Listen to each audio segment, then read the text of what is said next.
also happened more so after 1985 when Declaration on victims of crime and abuse of power came, where they gave 5 important considerations, 5 important parameters, and one parameter was also related to the victim's right in the criminal justice process.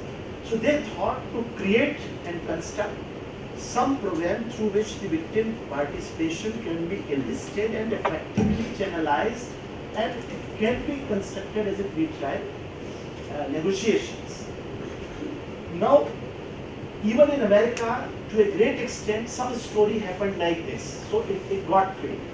It got partially failed, and that is why they brought another program, which is called now restorative justice. Now, restorative justice is a highly advanced program. I remember guiding a dissertation. वो देवदत्ता यहाँ से कहाँ? Actually, Devdatta was my student, and when she was doing LLM, I that is a fact.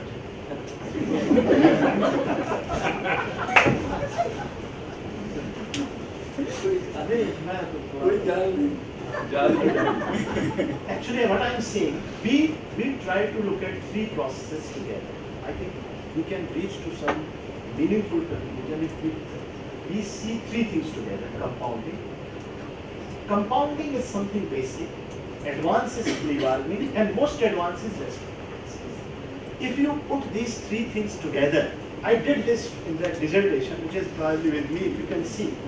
We analyzed the entire beginning of the compounding. Even at the root of compounding, the same idea was there. But I am thinking we are exercising both the programs together without realizing the difference between the two. You are pressurizing the victim or the parties in compounding to get into compounding and to get the case done. You are again doing same thing with the plea bargaining. The only thing is in compounding. You were rightly saying, you were saying even I have personally supervised the student in Central Jail, Bhopal. When we worked with the students on plea bargaining, the prisoners were saying कि देखिए अब बात सीधी ये है, compounding में तो state में acquittal हो जाता है, तो वो अच्छी चीज़ है. प्ली बार्गेनिंग में आप सजा कम करेंगे, तो कम और बिल्कुल नहीं, मैं तो अच्छी चॉइस है, सीधा. तो आपने दोनों चॉइसेस रखी. I sincerely feel कि you have to either do away with the compounding kind of thing and make it more robust, plea bargaining thing. Then you can argue. I don't know. This system has to be reviewed and studied. So at 3 stages: compounding, then plea bargaining, and then restorative justice. Restorative justice, they have brought a radical change. They said it is victim offender mediation centers. Victim offender mediation centers. They have now United Nations guideline to how we read on restorative justice. They talk about a more systematic, more planned, more clearly designed, identified mechanism through which the victims and offender can reach to the consensus in certain matters, and it has a lot, for the victim in this, as Bharti was also mentioned. So if we have to analyze this process, we have to look these 3 things together. I am coming to the last segment of this discussion is the withdrawal issue is also related to this, on which I have not spoken, but I'll just touch this issue and then we can have some discussion on this. Withdrawal is necessarily about the moment you discuss withdrawal, you have to discuss the role of prosecutor. Role of prosecutor we have already discussed in this particular session, because what is the whole spirit behind having this particular provision in the CRPC, and it is withdrawal of or withdrawal from. It makes a lot of difference. Withdrawal of prosecution or withdrawal from prosecution. This is very important. And because of the structural position of the prosecution, this thing is somehow not happening properly in the manner it is. Because if you see the case of this Veerappan case, the whole See, 321 is the section enables the prosecutor or assistant public prosecutor, as the case may be, who is conducting the case, to withdraw from prosecution, which means retracting or refraining from proceeding with the prosecution any further. So section requires, and certain other things are there. But the point that I am trying to say is the main distinction between 320 and 320 is also there. But again, the basic principles relating to withdrawal were discussed. You can look at this Rajendra Kumar Jain versus the state. Rajendra Kumar Jain versus the state. जब उसमें कुछ अंतर तो हो जाता है, withdrawal of and withdrawal from. Because the role that has been assigned to the prosecutor is that. Rajendra Kumar Jain proposed certain principles, I think, which are very, very relevant from the viewpoint of yeah, which problem has been. See, the first thing that Rajendra Kumar case develops certain principles, I think, which gives us some framework to discuss this issue. Number one, they say that prosecution of an offender is the responsibility of the executive, and withdrawal from prosecution is an executive function of the public prosecutor. Now, this is the executive function of the public prosecutor, means executive function has to be executively guided also. No, who will guide the executive function? Who controls the prosecution? State. So state has got lot of stakes. Though they say that, and there is a contradiction. And at one place, the very beginning of this section, 321, the spirit of 321 is that prosecutor would work independently, without any compulsion, without any. No, he cannot function. The prosecutor cannot function without any guidance or without any, superintendent. So, this is the idea that is this system for decision of justice. We discussed this. Yes, I will. And second thing, no, in this judgment, I am talking about this judgment. They said only public prosecutor is having discretion to withdraw from prosecution. No, how can it? Do you think the public prosecutor has the discretion to withdraw? Sir, I don't. He has to apply. Why? He has to apply, but he is moving in office. but sir, with the consent of court and under the guidance of Consent of the court. No, not under the guidance. In this case, was precisely this, that the guidance of the government was there. He finds that court said this is not enough. You have to form your own opinion, make your plea. Do you say that you withdraw from prosecution is admissible? Good. The prosecutor has not much to say, and the court said we don't give consent.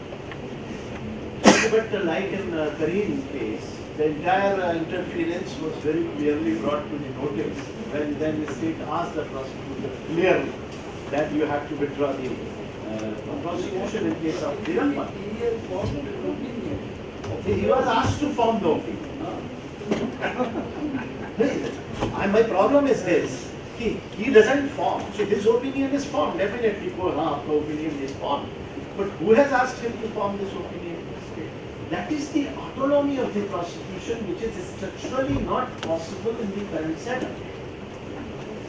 Autonomy the court. Court also is an officer of the state, but then it is autonomous. Same way, police is also expected to be autonomous. And the same way, prosecution has stronger reasons to be autonomous. Just because you are appointed to be civil independent कैसे होगा और फिर independent कैसे होंगे? सरकार ने हमें appoint किया, हम जो सरकार करेगी वो करेंगे. But no, that is the idea. The idea is all these office holders are holding office under the scheme of justice administration. और वो रूल्स के गाइडेड है. Take, I'll make it small and then I'll. This debate continues even in the case of police. Last thing case is exactly talking about police autonomy of a sort. Because police have a clear-cut identified role, but the state, they are not insulated from the state influence. When police is not insulated, nor prosecution is insulated. It is other way around, like if you see in case of France and Germany, they have a common examination for judges and prosecutors. So they choose the stream, and most of them choose to be the prosecutors, because prosecutor controls the police in several countries in the world. Hardly this is a structural issue because you have not placed the institution of prosecution in right kind of ambience, and therefore you are not allowing him to function. If you look at a study conducted by the VPR India on the failure of prosecution in serious offences, you will find the prosecution, no, prosecutor is not being consulted, he is not meeting, not anything is happening. So withdrawal, because I am saying withdrawal, in phrase it is written withdrawal in the larger interest of the people. Public justice, public interest. But public justice तो वीरप्पन के case में भी बता दिया था कि बहुत अच्छा हो जाएगा, शांति हो जाएगी. Veerappan will not, create ruckus in and around Karnataka. But if those people have not been released who are detained in Tada, a lot of instability will happen. So state developed this. Rajkumar was kidnapped. So all those things happened. But I don't think any public interest thing was involved in that. So there are many cases. Yes. So just simply because the state government is appointing the prosecutors does not, I will agree with Professor Pandey sir that in itself should not mean that they are not independent. What makes them dependent is the fact that their tenure is at the pleasure of the government. The government not simply appoints them but keeps them at the pleasure. The police can at least hope for any degree of independence because their tenure is more protected. They can be fired only with cause. The judges have more autonomy because removing them is not that easy. So unless we talk about public prosecutors having a 10-year duration in the office, to even believe that they can have any kind of autonomy if they really want to, if the government wants to have them any kind of autonomy for some duration or for some one or two cases, fine. But without the state government letting them go, how can they enjoy any autonomy? They're appointed at the pleasure of the government. They can be terminated any time. Equally present. Police tenure is equally present. Three questions were raised in Muhammad Mumtaz versus Nandis Sri Lankan Paswan and State House. Now those questions are still unanswered. The first question was, under what circumstances can a prosecution be withdrawn? In other words, when can the state within courts sacrifice a pending case for a wider benefit? Number two, what is the degree of autonomy conferred on public prosecutor in the process of withdrawal? This question is not that simple because he is working and he is allowed to function. Actually, that is his concept of furtherance of public justice withdrawal process.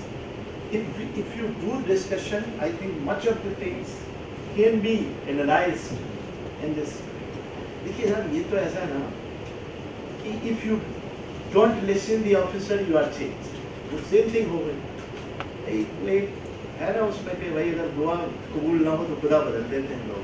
तो यहाँ तक है ना कि अगर आप तो भगवान ही बदल देंगे, आपकी बात नहीं मानी जाएगी तो हम चेंज कर देंगे. दुआ कबूल नहीं हुई तो खुदा बदल दिया. इसके आगे थोड़ा और हो जाएगा तो भाई ठीक है ना. So let us raise few issues, and I think these two articles brings lot of issue of privatization, and I still say that the compounding, plea bargaining, and restorative justice, these three things need to be analyzed today, and then probably better, because I think plea bargaining is in need of definite thorough revision and thorough implementation. Restorative justice is in discussion and being implemented in many countries. Probably that would make irrelevant several other things. Thank you very much.